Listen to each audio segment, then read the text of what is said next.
day 324, and you're speaking to the Meeples Champion. And today we're going to be going over another one of our just these older board games that almost feel like they were so good, but at the same time feel like they were forgotten. This is one that the name grabbed me, and I went, I've played that game before. And then when I looked it up, I went, I actually haven't played it. I've heard of this repetitively. So I had to jump in, play it out with friends, and finally get to see how the game actually felt. The game is called Penny Press. Now, I don't have a copy with me today, so I'll be putting up a digital shot here for you. But the concept of this game is very simple. The idea is that we're all reporters going out attempting to get the scoop on the stories. So you're going to have 5 different types of stories. You might be doing something on sports. You might be doing something on New York. You might be going into crime. You, at the start of the game, will randomly draw 3 cards, and those will move certain pieces to allow it so certain stories will score more at the end of the game. Then, starting on player 1's turn, you have 5 meeples, and you can place them out in anywhere from 1 to as many as you'd like onto a story. Then the next player goes, and you keep going from there. Now, when somebody eventually wants to, they can do a recall. The way a recall would work would mean that anything that you have the most of, or you're in a tie of, you'll claim. So you might on your first turn put 2 people on a story, and I might on my first turn put 1 person on a story in the same row but below them. And then somebody else might put 2 people on the same story you were on. And then it gets back to you. Well, you're not in the lead, you're in a tie, but you can reclaim your people right now. And since you did it, you got it to press before they did, so you actually published a story. Now, based on where all the different pieces are that came out at the start of the game, stories push up the marker, causing it to be worth more and more victory points. But then as you put reporters onto stories, that's also going to push up the marker. That meaning, if you decide that you're going to go to a spot, it's now going to say, okay, well, the marker was here, but now somebody's reporting on it, so it moves up. Then somebody goes to another article in the same area, it moves up again.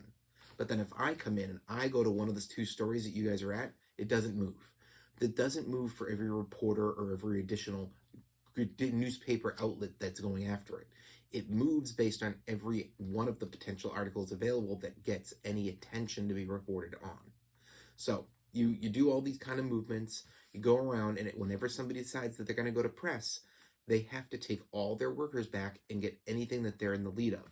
This is where you have to be careful, because the job is, when you go to put things over on your right into your front page, you're trying to fill that page.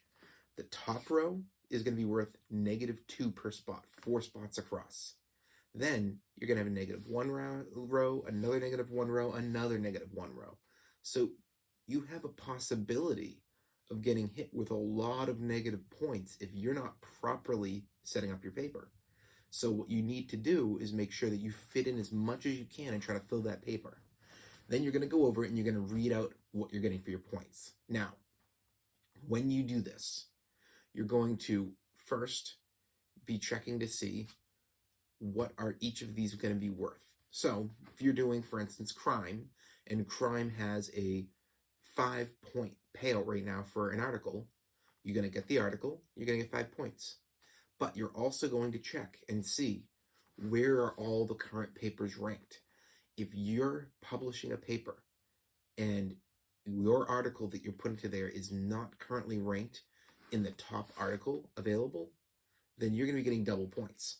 You're going to be getting an exclusive on something that nobody else has an exclusive on. So you're going to go, you're going to grab your stuff, you're going to put it out. There's also secondary points. Those are going to go to anybody else who has a meeple there.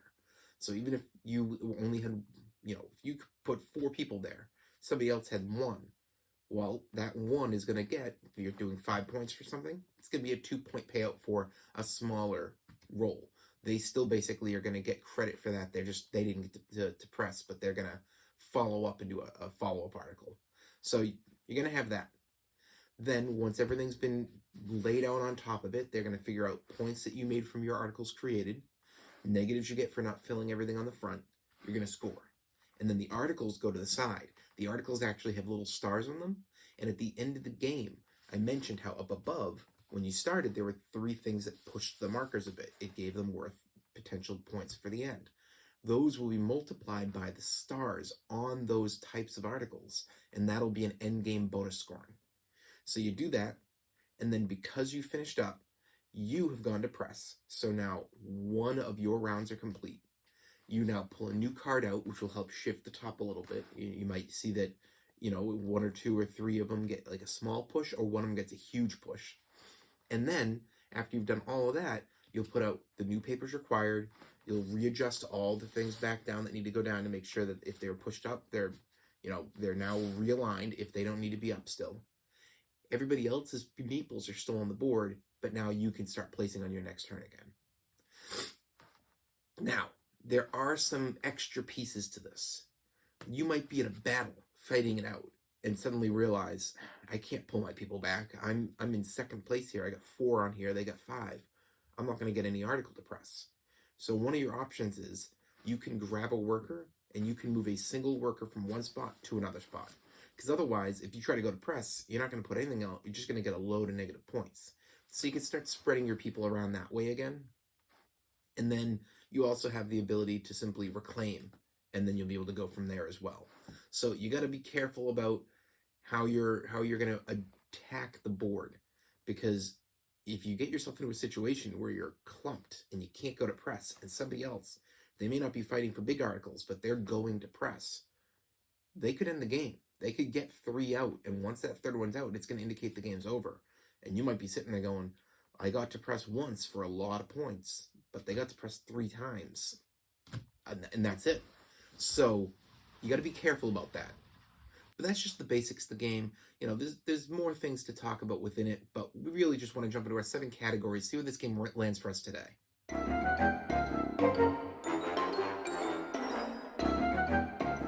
When it comes to the art, I get what they're going for. The box, all the pieces, it's a very, 1950s newspaper-esque type feel. I'm just not into that style. I think that's part of the reason why I always knew what it was, but I had never played it. It was because that just doesn't grab me as an art style. I don't like that age type look. When people have games come out that are about newspapers or comics or everyday life from like the 50s, the 60s, like, it's just, for me, it doesn't grab me. It's not intriguing. And I just don't find this to be an extremely powerful box front or design of your different types of cards and your articles and all this. For me, thumbs down.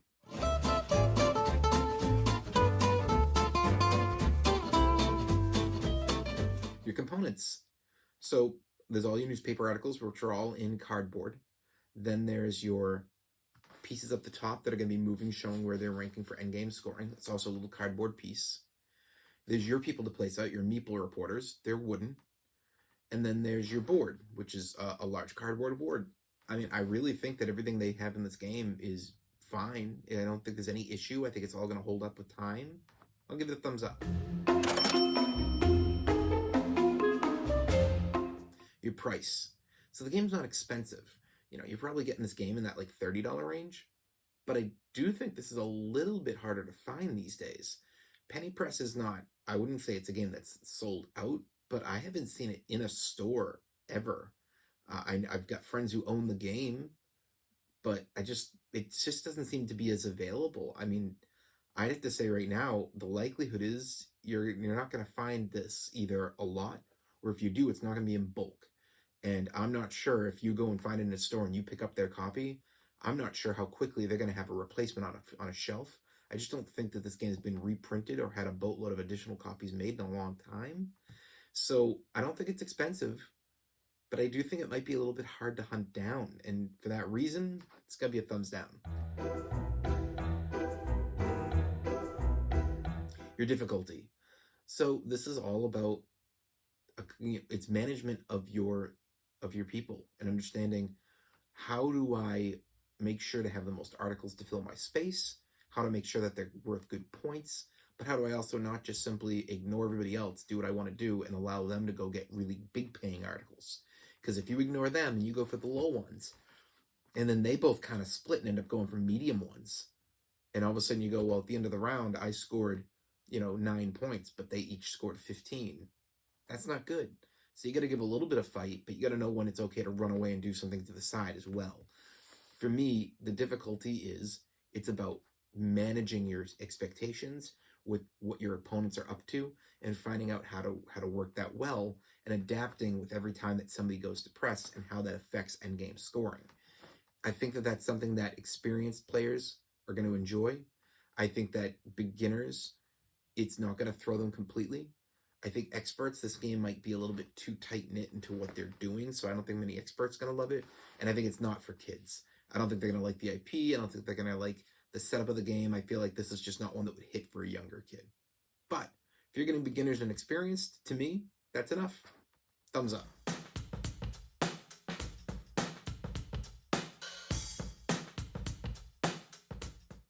Replayability. I don't think the game's going to take too long. If it's only up to, going through 3 publications, so long as people aren't taking too long to actually make a decision, this shouldn't be that hard. You should be able to place somebody out on an average turn in 10 to 15 seconds max, which means even if you just do 1 meeple per turn, if you're playing a 4-player game, then that's 20 meeples. And that means that you're getting out a whole round in 5 minutes. And a round meaning somebody's going to press, but the likelihood is the other people are going to press right after you. And you only have to do that 3 times. So if one player keeps that pace, a game can be done in 15 minutes. Double it. Let's say 30 minutes. Let's say that's a worst case scenario. 30-minute game means you can play this multiple times in a row. There's replayability there. I'm going to give that a thumbs up.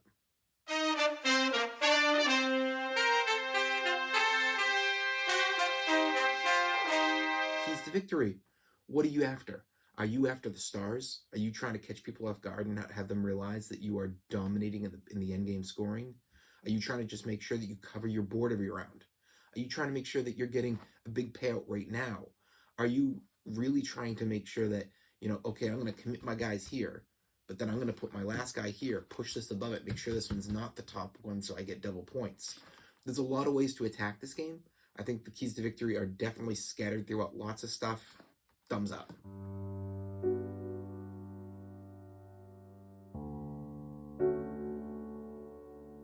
Is the game unique?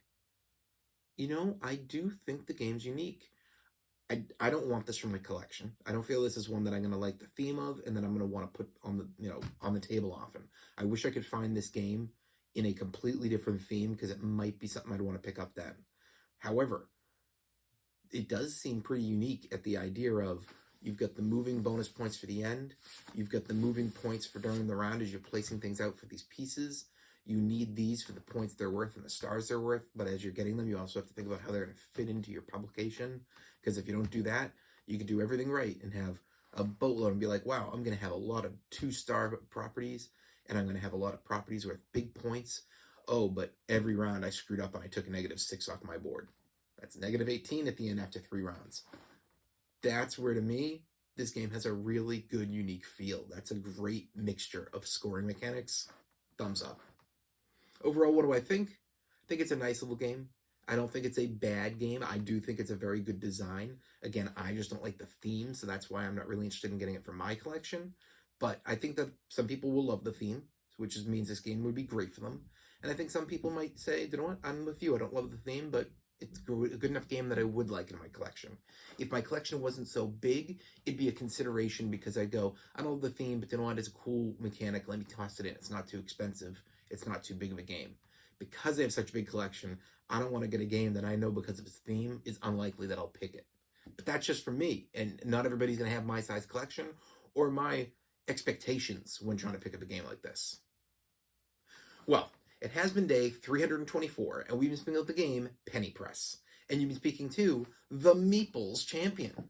Like, share, subscribe, and check down below in the description where I'll be adding in an Amazon link in case you want to get this game for your collection. And don't forget to check me out on Board Game Arena under the name The Meeples Champion. You can send me over a friend request, game request. I try to be on a couple times a day. Until next time, I'll talk to you tomorrow.